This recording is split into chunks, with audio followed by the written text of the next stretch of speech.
What's happening here? Oh, just some photos. Nice. For some new women's sweaters. Okay. You want to see them? Sure. Let's see them here. Got some new waffle knits. Where should we go for this one? It can just be the right shirt. Don't ask me, Brian. Let's go for a porch. Okay. Swing or something? Hi, Chad. You want to play Madden? Hi, baby. You want to be in a photo? I think that is yes. I'll just sitting comfy on the porch Just for me. hanging out. Could you pull your hair back just a little bit? Yep. There you go.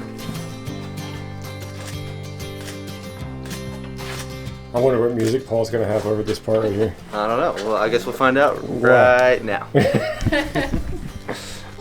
Hey, hey, Are you hungry? this is leftovers from yesterday. A bunch of people over yesterday, a bunch of people over tonight. And then by the time y'all see this, I'll be getting ready to take the stage in Oshkosh, Wisconsin. I'll probably just be getting ready for a meet and greet right now. Best time in Oshkosh, Wisconsin by the time people are watching this exact video. Where did you get the one you're wearing right now? That's just a sample. We got new hat tables too. Can I show everybody the sample? Because you always wear the coolest stuff. Well, I'm glad you think it's cool. I think it's a little loud, but Got snakes all over. I mean, tread snakes. this is how this company started, was like Earl and country stuff. So I'm trying to get back to that a little bit. What were you about to say about the Smith fans? I thought I said it. They're more corded sweatshirts like y'all we're filming right now. Am I wrong? Comment. Yes! Sorry. Totally wrong. Sorry. These are the country's people ever watching this show. Don't listen to Ty. So rude, man. City right now. He just called y'all city folk. You basically just said they're city folk. He's been on the farm too long.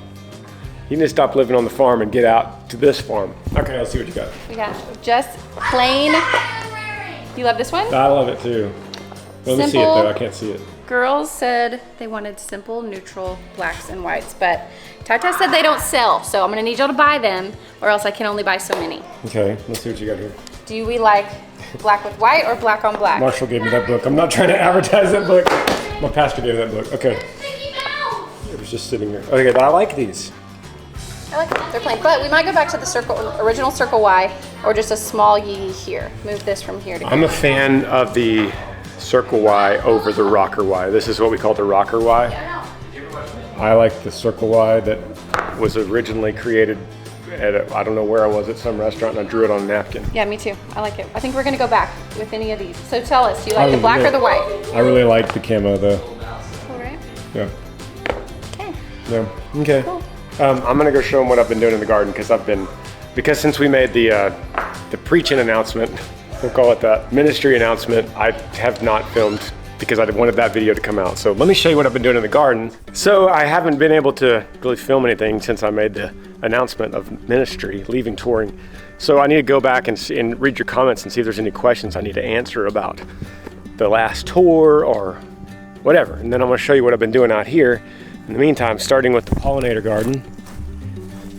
Got a couple more wildflowers planted, all pollinator stuff. And it's just doing great. Can't wait to show you guys in about a month. We're gonna have butterflies all over this thing. If you remember last year, there's butterflies everywhere. And in the garden itself, I've got wisteria growing now that's gonna come up and do its thing around this little gable. We've got a matching one over here. Those are all the oak trees that I am growing from acorns. Amber wanted to grow sunflowers. I don't think I've showed that yet. Climbers in each corner, jasmine. Showed you this. Showed you my cucumbers. I now have tomatoes in here. Built my cages, which is great. And I've got, these are all 5 different kinds. So I like to do different varieties, mix it up, just in case disease and stuff like that. I just make, everything's mixed up.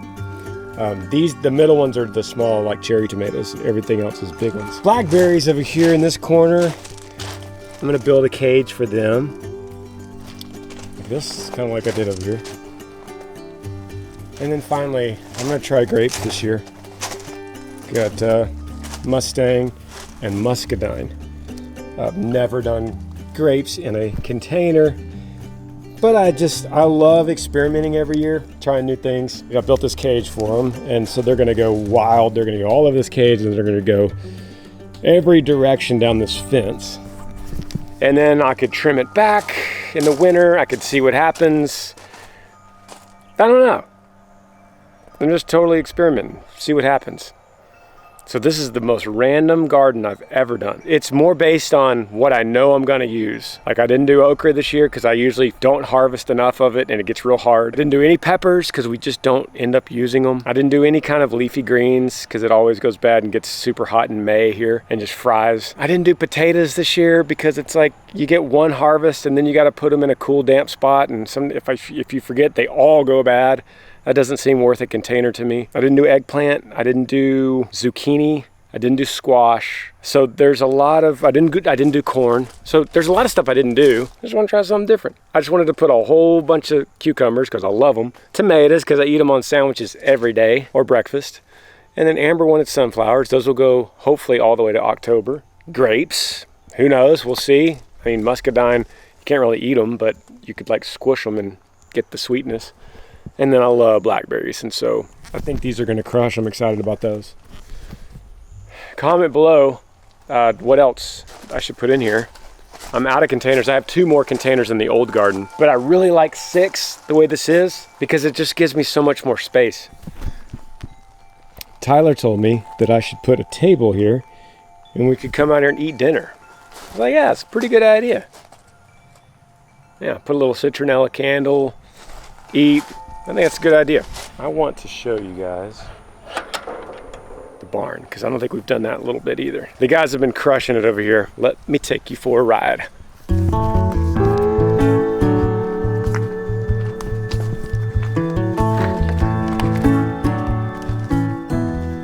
Okay, what's new? Cabinets are in.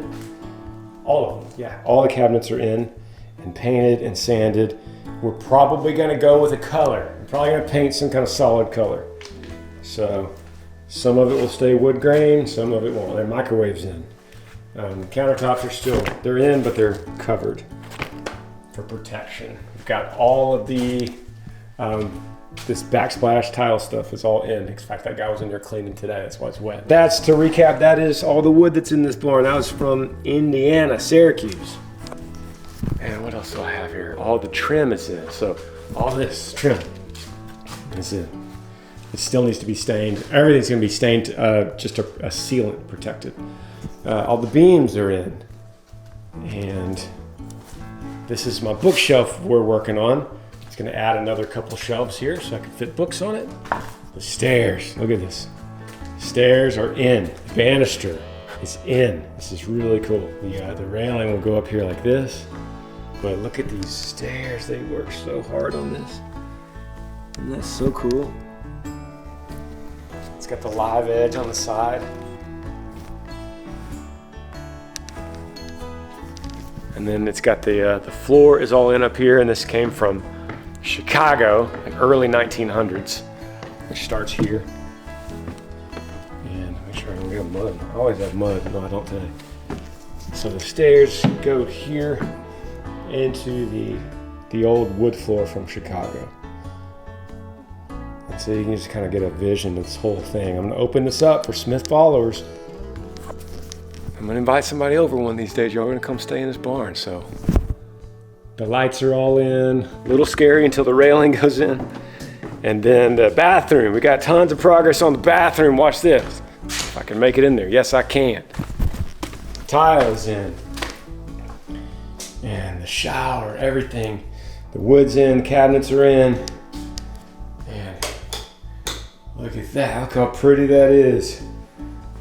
Amber went with this like little pebble creek on the ground and then different kinds of brick and rock. So this is gonna be bathtub and shower together in the same unit. Yeah, it's coming around, coming around. I don't know when we're gonna finish, who knows. But we're getting close. Here's some of that wood from Chicago right here. left over. We're gonna do something with it. We're gonna use everything. Oh yeah, I gotta show you this part. This is probably my favorite part. The stairs are gonna be, when they finish that out, it's gonna be really nice.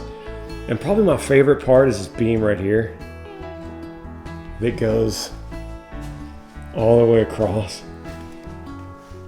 And it just kind of brings it all together. You can see from that angle. And that's so cool.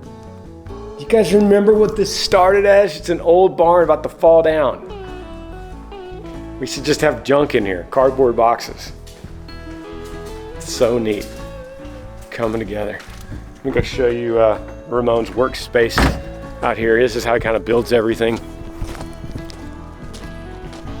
Everything's out here. This is his office. So, more shelves here for the bookshelves, the middle shelves. And these are the floating shelves. They're gonna go in the kitchen with the live edges. Look at that.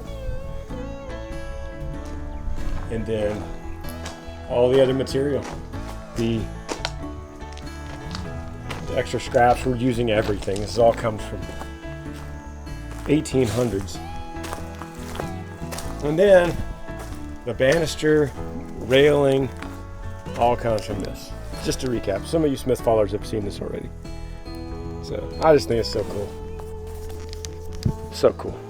Keep you informed. By the time you see this video, I will be on tour in Wisconsin and then Michigan. So if you do see it and you're in Michigan, you can catch us Saturday at Grand Rapids at the intersection. And I'm gonna start saying these tour dates because, you know, Oshkosh tonight, it's too late for that one. The Grand Rapids, Michigan show, that's the last time I'm gonna play music in that town. Whew, crazy. So I wanna start announcing that stuff for you guys so that you could have an opportunity. And that's about it. I'll be filming a lot. I'll be doing Smith's episode. I'll probably be filming a Smith episode as we speak right now in Wisconsin. But love you guys. Yee yee.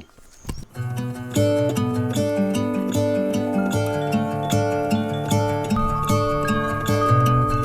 one of the things that I love so much about Georgetown is the community of people that we have here. And I feel like every week or every weekend there is some sort of charity event or something to give back to the people of the community of Georgetown and Round Rock and Austin and the surrounding areas. And so today I have the opportunity to go and speak for Maze Street Charity. And this year they're partnering to raise money to raise funds for a service dog that will benefit veterans and first responders suffering from PTSD and those types of things. So I get to go and have fellowship with them and try to raise money for a good cause. So I have been very blessed to be able to just share our story and to share the love that we have in Jesus, and it all gives back. So I'll take you guys along.